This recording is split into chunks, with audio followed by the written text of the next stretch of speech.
चलिए दोस्तों, तो मनोज कॉम्पिटिटिव क्लासेस के यूट्यूब चैनल में मैं आपका तहे दिल से स्वागत करता हूं। तो चलिए देखिए, आज का वीडियो जो है फिजिक्स से संबंधित है। गलनांक या द्रव्यनांक, ठीक है, मेल्टिंग पॉइंट जिसको इंग्लिश में बोलते हैं, ठीक है। तो इस टॉपिक से जो है कुछ क्वेश्चन जो है बहुत ज्यादा इम्पोर्टेंट है, जो हमेशा एग्जाम में आता है। तो उस तरह का क्वेश्चन इसमें हम कलेक्शन कर चुके हैं। तो आप इस वीडियो के लास्ट तक बने रहिएगा, क्योंकि ये वीडियो जो है काफी इम्पोर्टेंट है, खास करके रेलवे का जो भी आगामी एग्जाम होने वाला है उसके लिए। तो चलिए इस वीडियो को हम स्टार्ट करते हैं, जो कि टॉपिक का नाम है गलनांक या द्रव्यनांक। देखिए, पहले जो है परिभाषा हम लोग करेंगे। परिभाषा करेंगे क्या? गलनांक का वह ताप जिस पर जो ठोस जो है आपका द्रव में परिवर्तित हो जाता है। कहने का मतलब ये कि कोई ठोस है और वह उस पर हम जब ताप देते हैं तो वो जो है द्रव में परिवर्तित होने लगता है, उसी ताप को कहते हैं क्या? गलनांक, ठीक है। वह ताप जिस पर कोई ठोस जो है द्रव में परिवर्तित हो जाए उसी को कहते हैं क्या? गलनांक, ठीक है। ये परिभाषा हुआ। अब देखिए, यहाँ से क्वेश्चन जो है आपका स्टार्ट होता है, गलनांक पर दाब का क्या प्रभाव पड़ता है, ठीक है। तो देखिए, उसमें जो है बहुत इंपॉर्टेंट है, खास करके एग्जाम्पल जो है हमेशा एग्जाम में पूछता है। तो देखिए, गर्म करने पर जिन पदार्थों का आयतन बढ़ता है, ये क्वेश्चन है। गर्म करने पर जो है जिन पदार्थों का आयतन बढ़ता है उस पदार्थ पर दाब बढ़ाने से गलनांक भी बढ़ता है। कहने का मतलब ये कि वैसा पदार्थ जिसको, यानी कि कहने का मतलब कि जिस पदार्थ का आयतन बढ़ता हो गर्म करने पर, जैसे कहने का मतलब कि कोई पदार्थ है उसको हम गर्म करते हैं और जब उसका आयतन बढ़ता है तब जो है उसको पर अगर दाब बढ़ाते हैं तो गलनांक भी बढ़ेगा, ठीक है। अब देखिए, जैसे मोम, डालडा, घी, ये सब ऐसा पदार्थ है कि इसको जो है हम लोग जब गर्म करते हैं तो इसका आयतन बढ़ता है, और जब आयतन बढ़ता है तब जो है इसको पर अगर दाब बढ़ाएंगे तो इसका गलनांक भी बढ़ेगा, ठीक है। तो चलिए, इसके बाद जो है अगला पॉइंट हम लिखे हैं कि गर्म करने पर जिन पदार्थों का आयतन अगर घट जाए उसको, यानी उस पदार्थ पर दाब बढ़ाने से गलनांक भी जो है क्या होगा? घट जाएगा। कहने का मतलब ये कि अगर हम जिस पदार्थ को अगर गर्म करते हैं, अगर उसका आयतन बढ़ जाए तो दाब बढ़ाने पर उसका गलनांक भी बढ़ेगा, और जिन पदार्थों पर अगर ताप बढ़ाने से अगर उसका आयतन घट जाए तो दाब बढ़ाने से उसका गलनांक भी क्या होगा? घट जाएगा। जैसे बर्फ या फिर ढलवा लोहा, जैसे बर्फ या ढलवा लोहा। ये क्वेश्चन है कि जी वह कौन पदार्थ है जिसको जो है कहने का मतलब कि जिस पर दाब बढ़ाने से उसका गलनांक घट जाता है, तो इसका जो है आंसर होगा क्या? बर्फ या फिर ढलवा लोहा, ठीक है। अब देखिए, इसमें कुछ खास तथ्य है। जल का घनत्व जो है 4 डिग्री पर अधिकतम होता है। ये बहुत इंपॉर्टेंट क्वेश्चन है कि अधिकतम जो है जल का घनत्व कितना डिग्री पर होता है? तो 4 डिग्री पर। अब देखिए क्या होता है, सामान्यतः जो है उष्मा देने पर घनत्व घटता है। सामान्यतः जो है जब उष्मा देते हैं तो घनत्व जो है घटता है, लेकिन जल एक विशिष्ट गुण होने के कारण, जल में जो है एक विशिष्ट गुण होता है, इसी कारण जो है 4 डिग्री सेल्सियस तक ताप देने पर घनत्व जो है बढ़ता है। कहने का मतलब ये कि 4 डिग्री सेल्सियस पर ही जो है उसका घनत्व जो है अधिकतम होता है। कहने का मतलब ये कि 4 डिग्री सेल्सियस तक जो है ताप अगर देते हैं तो उसका घनत्व बढ़ता है, लेकिन अगर जैसे ही उससे अधिक होते हैं और यदि 4 डिग्री सेल्सियस से अधिक ताप देने पर जो है फिर घनत्व क्या होता है? घटने लगता है। इसको हम पूरा ढंग से समझाएंगे, थोड़ा सा टाइम है, बने रहिए लास्ट तक। तो देखिए, घटने लगता है अर्थात जो है 4 डिग्री सेल्सियस पर घनत्व अधिकतम होता है। कहने का मतलब ये कि 4 डिग्री सेल्सियस जो है, ये इंपॉर्टेंट क्वेश्चन है कि 4 डिग्री सेल्सियस पर ही जो है घनत्व जो है अधिकतम होता है। अब देखिए, जल का आयतन जो है 4 डिग्री सेल्सियस पर न्यूनतम होता है। देखिए, बहुत सारे विद्यार्थियों को गलत हो जाता है, 4 डिग्री सेल्सियस पर होता है, क्या कम होता है क्या अधिक होता है, इसमें गड़बड़ हो जाता है। कि घनत्व अधिकतम होता है कि घनत्व कम होता है, आयतन अधिकतम होता है कि आयतन कम होता है। ठीक है, तो इसके समस्या का समाधान हम आपको बताते हैं, आप देखिएगा। देखिए यहां हम लिख रहे हैं आयतन, आयतन 4 डिग्री सेल्सियस की बात बोल रहे हैं। ठीक है, 4 डिग्री सेल्सियस पर कौन अधिक होता है कौन कम होता है, आयतन। तो देखिए न है, तो न के मतलब क्या, आयतन। ठीक है, न के मतलब न्यूनतम। ठीक है, न्यूनतम कहने का मतलब ये कि लास्ट में न लगा हुआ है तो न्यूनतम। कहने का मतलब ये कि आयतन जो है इसमें लास्ट में न है तो 4 डिग्री सेल्सियस पर जो है आयतन क्या होगा, न से न्यूनतम। जब ये न्यूनतम हो गया तो घनत्व क्या हो जाएगा, अधिकतम हो जाएगा। तो इस बात को ध्यान रखिएगा। ठीक है, बहुत ही इंपॉर्टेंट ये बात है, बहुत सारे विद्यार्थियों को ये गलत होता है, तो ध्यान रखिएगा इसको। चलिए आगे बढ़ते हैं। इसके बाद जो है थोड़ा सा हम इसको समझाना चाहेंगे क्या होता है। बहुत सारे विद्यार्थियों को जैसे अगर दे देगा कि 10 डिग्री सेल्सियस से जो है, यानी कहने का मतलब कि किसी पदार्थ को अगर 10 डिग्री सेल्सियस से जो है अगर हम घटा करके, या फिर इस तरह से रहेगा कि आप जैसे आपका कहने का मतलब ये हुआ कि 4 डिग्री सेल्सियस, ठीक है, इससे पहले जो है अगर 1 डिग्री सेल्सियस कह सकते हैं या फिर 10 डिग्री सेल्सियस कह सकते हैं। ठीक है, तो होता क्या है कि यहाँ पे बहुत सारे विद्यार्थियों को गलत कैसे हो जाता है, जो सुनिए। अगर क्वेश्चन कह दे कि 4 डिग्री सेल्सियस पर जो है आयतन, आयतन जो है न्यूनतम होता है। ठीक है, ये तो आपको पता है। लेकिन जब ऐसा होता है आयतन न्यूनतम होता है 4 डिग्री सेल्सियस पर ही, तो कहने का मतलब ये कि अगर इधर से हम जा रहे हैं 1 से 1 2 3 तब 4 पहुंचता है, तो कहने का मतलब कि इधर से जो है हम घटते जा रहे हैं। ठीक है, क्वेश्चन आपको इधर इस तरह से दे सकता है कि अगर जो है किसी पदार्थ का जो है, किसी पदार्थ पे जो है ताप जो है अगर 0 डिग्री से 10 डिग्री तक जाए तब क्या होगा, या फिर जो है उस पदार्थ का आयतन क्या होगा या फिर घनत्व क्या होगा। या फिर जो है अगर कह देगा कि 1 डिग्री सेल्सियस जो है ताप है किसी का, ठीक है, सॉरी 1 डिग्री सेल्सियस जो है ताप देते हैं, तब जो है उस पदार्थ का जो है आयतन क्या होगा। 1 डिग्री से जो है 10 डिग्री तक जो है अगर जाते हैं तो आयतन क्या होगा और घनत्व क्या होगा। ठीक है, तो जैसे कहने का मतलब ये कि 1 डिग्री से जैसे हम 4 डिग्री की ओर जाते हैं तो हम जानते हैं कि 4 डिग्री सेल्सियस पर जो है आयतन क्या होता है, न्यूनतम होता है। तो यहां से जो है पहले हम जा रहे हैं, न्यूनतम यहाँ होता है, तो इधर से घटते जाएगा तब तो यह न्यूनतम होगा। तो कहने का मतलब ये कि पहले यहाँ क्या होगा, पहले जो है घटेगा, पहले जो है क्या होगा, घटेगा, क्योंकि न्यूनतम यहाँ है। फिर जो है जब यहां से बढ़ने लगेगा तो फिर क्या होगा, बढ़ेगा। कहने का मतलब ये क्वेश्चन आपसे अगर पूछ दे कि अगर 1 डिग्री सेल्सियस या 2 डिग्री सेल्सियस से हम 10 डिग्री सेल्सियस तक जाते हैं, किसी पदार्थ पर जो है ताप बढ़ाते हैं, तब उसका आयतन क्या होगा, तो पहले जो है आपका आयतन क्या होगा, घटेगा, और बाद में जो है फिर इधर से आगे जाएगा तो बढ़ने लगेगा। उसी तरह से जो है आपका घनत्व देगा। जैसे 4 डिग्री सेल्सियस पर जो है आप जानते हैं कि घनत्व जो है अधिकतम होता है, घनत्व जो है अधिकतम होता है। अधिकतम कहाँ, 4 डिग्री सेल्सियस पर। तो इधर से जो है 1 2 3 इसे जीते जीते अधिकतम कहाँ हो जाता है, 4 डिग्री सेल्सियस पर।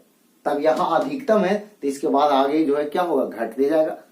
कहने का मतलब 5 6 7 8 9 10 जैसे जैसे बढ़ेगा। तो इसमें क्या होगा, अगर जो है किसी पदार्थ या धातु पे जो है अगर 1 डिग्री सेल्सियस से जो है 10 डिग्री सेल्सियस तक जाते हैं तब घनत्व पर क्या प्रभाव पड़ता है, तो पहले जो है आपका घनत्व क्या होगा, तो पहले जो है आपका घनत्व जो है बढ़ेगा, यानी कि अधिकतम होता है 4 डिग्री सेल्सियस पर, तो इधर से जो है धीरे धीरे धीरे धीरे बढ़ते बढ़ते अधिकतम हो गया। अब जो है यहाँ से फिर घटना चालू हो जाएगा। कहने का मतलब ये कि जब 1 डिग्री से जो है 10 डिग्री तक जाएंगे तो घनत्व क्या होगा, तो पहले जो है बढ़ेगा और बाद में फिर जो है क्या होगा, घटेगा। इसमें बहुत सारे विद्यार्थियों को गलत होता है, तो इस बात को ध्यान रखिएगा। ठीक है, चलिए आगे बढ़ते हैं। इसके बाद ये जो है बहुत ही इंपॉर्टेंट बात है, आप इसको ध्यान रखिएगा, कारण कि बहुत सारे विद्यार्थी जो है इसमें गलत कर पाते हैं।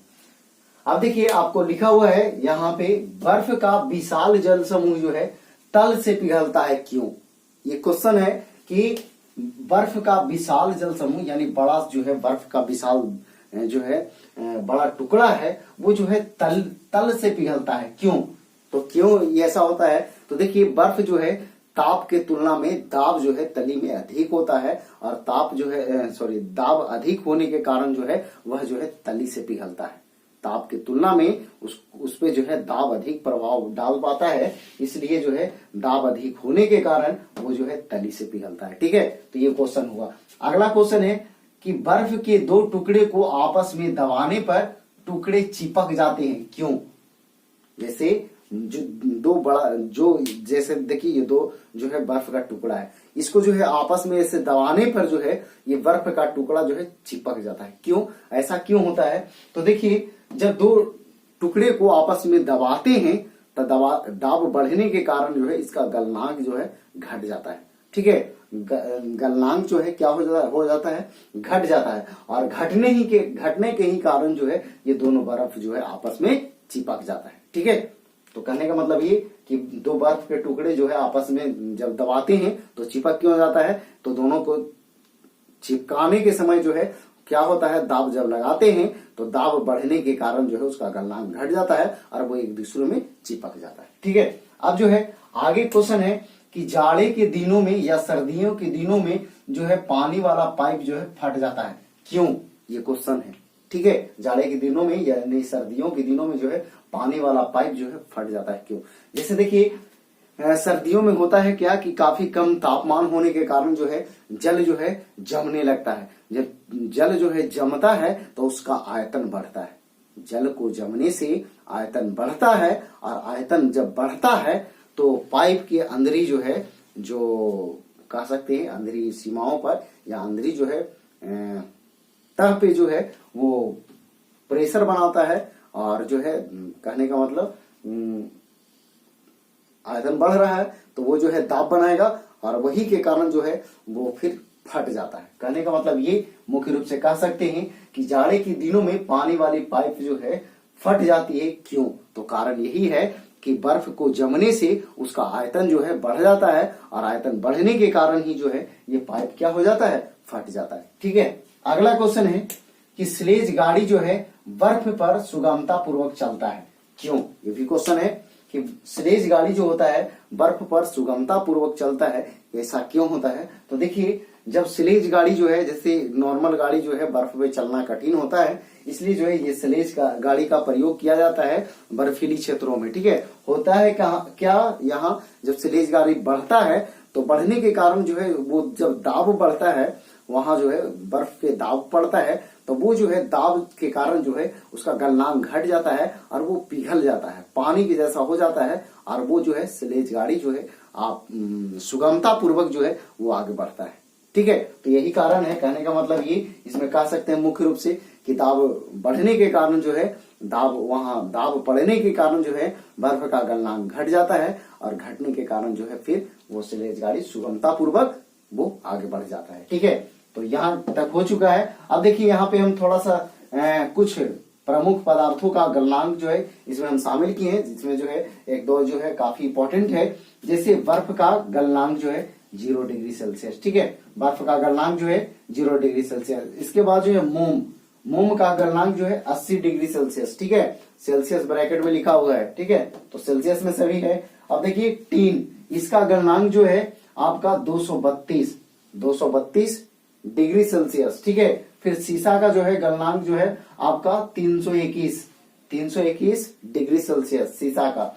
फिर जो है जस्ता का जो है 410 डिग्री सेल्सियस, जस्ता का 410 डिग्री सेल्सियस। फिर जो है तांबा का तो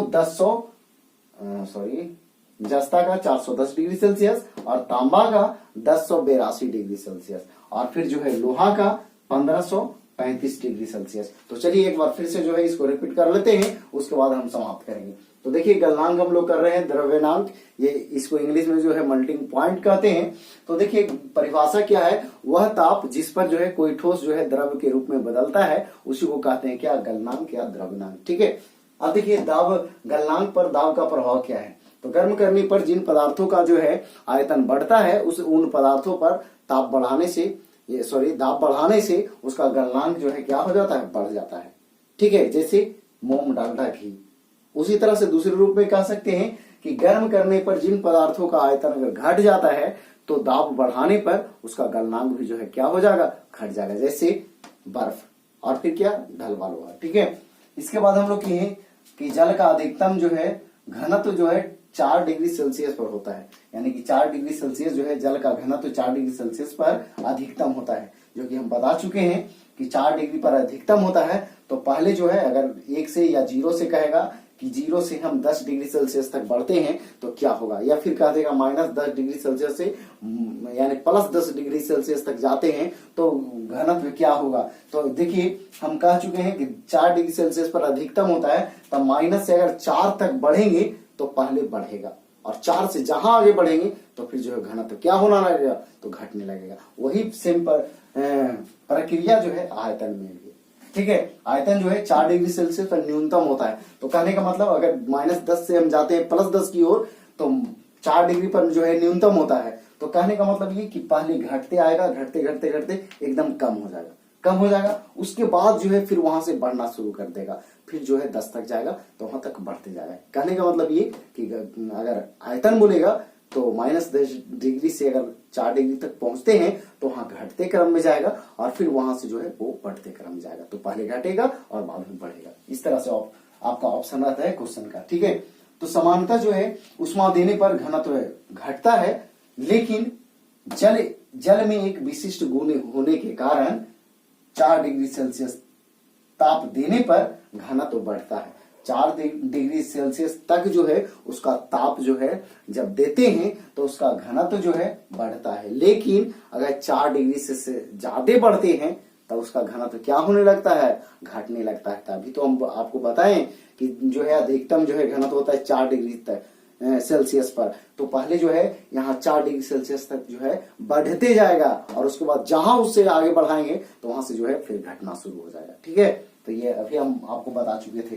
तो अधिकतम ताप देने पर घनत्व जो है घटने लगता है, अर्थात 4 डिग्री सेल्सियस पर घनत्व जो है अधिकतम होता है, और जल का आयतन जो है 4 डिग्री सेल्सियस पर न्यूनतम होता है। फिर आगे हम लोग कहें कि ये क्या, कि बर्फ का विशाल जल समूह जो है तली से पिघलता है। क्यों, तो वही दाब बढ़ने के कारण ताप की तुलना में दाब अधिक हो जाता है वहां। कहने का मतलब ताप तो है ही, लेकिन नीचे में जो है क्या होता है, दाब जितना मोटा जो बर्फ होता है उस सभी का तली में दाब ज्यादा बढ़ जाता है, और इसी कारण जो है वो तली से पिघलता है।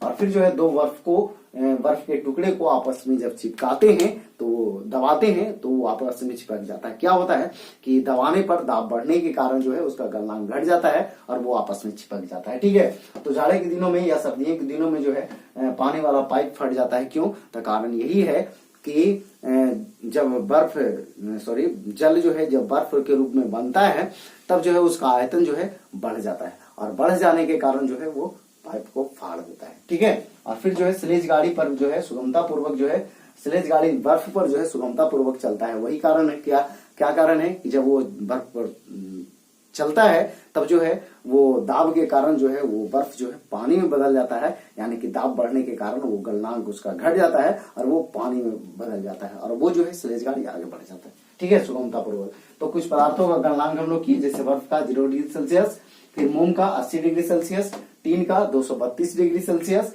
शीशा का 321 डिग्री सेल्सियस, और जस्ता का 410 डिग्री सेल्सियस, तांबा का 1082 डिग्री सेल्सियस, और फिर जो है लोहा का 1535 डिग्री सेल्सियस। तो चलिए दोस्तों, हमें उम्मीद है कि ये वीडियो आपको पसंद आया होगा, अच्छा लगा होगा। तो चलिए, अगर ये वीडियो आपको अच्छा लगा है तो कृपया इस वीडियो को लाइक कर दें, दोस्तों के पास शेयर कर दें। अगर चैनल अभी तक सब्सक्राइब नहीं किए हैं तो चैनल को सब्सक्राइब कर लें। तो देखिए, हम साइंस का टॉपिक जो है कोशिश करूंगा कि दें आपके लिए। तो चलिए, आज भर इतना ही। जय हिंद, जय भारत, वंदे मातरम।